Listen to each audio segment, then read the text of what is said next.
Neither you nor I will ever have the chance to hear a brilliant scientist or mathematician break down the XRP price based on the burn rate. Today, though, I'm going to show you some video of one of the smartest people in XRP who has figured out the XRP burn rate by looking at how much volume we could expect from big partnerships. You need to know the basics of how the price of XRP will rise because of these things. For those of you back home, I can promise you that what XRP can actually do when all of these things happen will completely shock you. I worked hard on this video, so please hit the like button. Now let's start. When I released my model for predicting the price of XRP for the first time, someone asked how the amount of XRP that was burned would change the price. I wasn't able to give a good answer. In your movie, you talked about that burn rate, and I thought, okay, this is an interesting way to describe it. You also added one term that had 3 numbers. You can see it in my Excel sheet right now. I thought, that's great. We can use that part in my bigger pipeline flow model, which is pretty easy when you get right down to it. You just take that number and take away the XRP that is burned every day, right?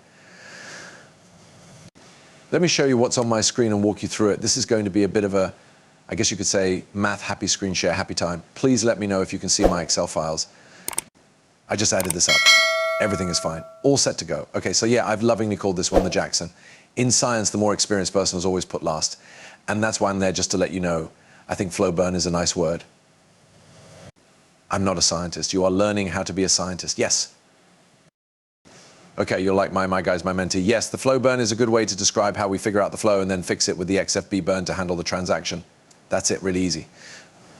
Check out the equation. A simpler version of my method for estimating the flow price is the daily USD volume of actively traded XRP divided by the daily XRP volume of actively traded XRP. From that amount of XRP, we can then take away the amount that has been burned every day. So that's where your last video comes in, right? You said that one of the things you used in the figure you came up with was the average number of transactions per second times the number of seconds in a day times the average burn rate. This would give you the average transaction. So I went back to CoinMarketCap and got some more information about the XRP and USD volumes that were busy on August 11th. I also went to Levinet XRPL to PL to get information about the transaction and burn rate. And I wrote those numbers down in this little table in order to prove the theory I've shown that if you take what was this about, over the course of 24 hours, $1 billion was spent, which was roughly divided by about 2 billion XRP. The amount that was burned that day was only about 3,000 XRP. This was found by multiplying the average number of transactions per second, seconds per day, and the burn rate, which is 10.7 down there.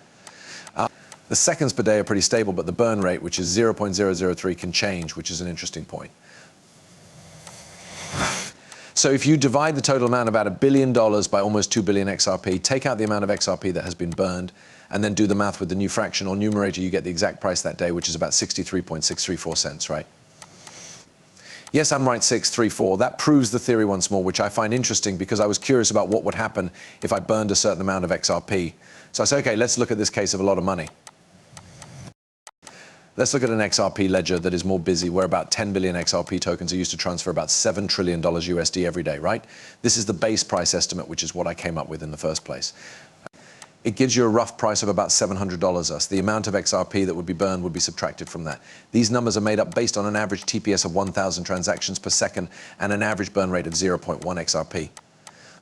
It's a really high fee for the XRP system to do that. In a way, this is like testing reasoning of the upper limit again. After that, the seconds clearly stay the same. That's the same as burning about 8.5 million XRP in one day, which is a huge amount. The top limits of what we're looking at here. Let's talk about making money with XRP for a moment. Here's something cool you should check out. In fact, I opened some long bets on XRP just last week. Take a look at the very bottom of this screen to see some crazy PL for those deals. You can also open positions like this on the Margex market if you want to trade futures. If you want to buy XRP with 5x leverage, I think now is a great time to do it.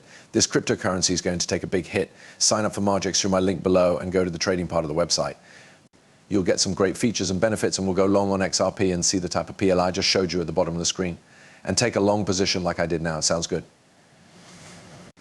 Now, if you guys go to the website's referral area and use my code LEVY20, you will get trading discounts and bonuses.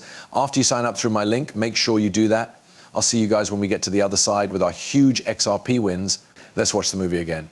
Anyway, that would only make the price go up by 60 cents or US cents. That much XRP burning would only really raise the price by about 60 cents if there was that much stuff going on.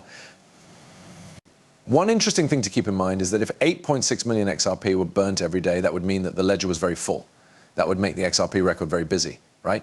And it's obviously not possible to keep up because about 3 billion XRP would be burned every year, which is crazy.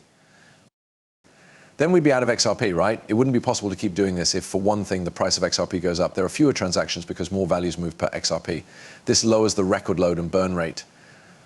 Because of this, I think you might see a burn rate or transaction fee of 0.003 to 0.0 when you have really, really big amounts of XRP. 0.003 and 0.007 are the two numbers in XRP. The second thing that makes it less unsustainable is that XRPL is mostly used for final payment, which is a term I've heard the IMF use a lot, right? Where normal user activity is gathered through different add-on apps and then settled through, I think it's called batch transactions. David Schwartz may have talked about batch deals at some point. That being said, you basically add them up during the day and then settle them all at the end of the day. So like later or sometimes, since it will obviously be something that you do every day. That will also make it less busy and stop the XRPL from using up all the XRP. In the end, this is just an upper ceiling that brings the price up to about 60 cents. This mostly shows that the amount of XRP burned to keep the record safe, which is what the fee is for, doesn't really change the price. You can check and prove that with this math. In essence, there are 1,000 transactions to settle and an expert on ledger activity. I'm talking about people who hold XRP directly and don't have to work through banks when I say specialist on ledger activity. This is because the XRP ledger is a public good, which means that anyone can access it. But some people, possibly a lot of people, would rather use XRP's features in businesses, banks, apps, and other places. But some of us crazy people will want to work directly with the book. Let us help you with your ledgers. That means that an expert on the ledger handles high-value transactions, and since XRP is mostly used for final settlement, that's about 1,000 transactions per second. I don't think it's that likely. To sum up, I'm trying to show you that the burn rate won't really have a big effect on price. At least that's how I see it and how I can figure it out. Finally, this brings up another interesting topic because I like to model and project these things, like in the video I made with Molly where we used those nice curves. We know how much XRP and USD are traded every day, so we can use any kind of curve to model them, whether it's a linear exponential refraction or something else. But this adds two more terms that we can try to model. These terms probably won't have much of an impact, but it might be interesting to learn more about how the ledger will work when there are activities going on. You can guess how that might behave in a linear, random, or even cyclic way by looking at the average number of deals per second. For example, as the Earth spins and people do business, it creates a cyclic pattern. Of course, that would be more noticeable if you could only get the XLP to work in North America. But this is clearly a worldwide problem. That's why I left room for a linear or maybe more random model that you could use on that parameter to smooth out the cyclicity. Basically, the same thing can be done with the burn rate since the transaction fee depends on how busy the ledger is. So it all has to do with that average TPS and the general action in that. Yes, the conclusion is based on what I can figure out logically. Of course, I welcome any comments, criticisms, help, or other ideas from anyone watching this video. Anyone else have a different way of thinking about how burn rate might change the price of XRP? I'd love to hear it. But from what I can tell, even if there were 1,000 deals per second and a very high XRP transfer fee, the price would only go up by about 60 cents. Well, let me tell you something. This description totally changed how I think about XRP and burn rates for other cryptocurrencies as well. I used to think that burn rates did affect the price.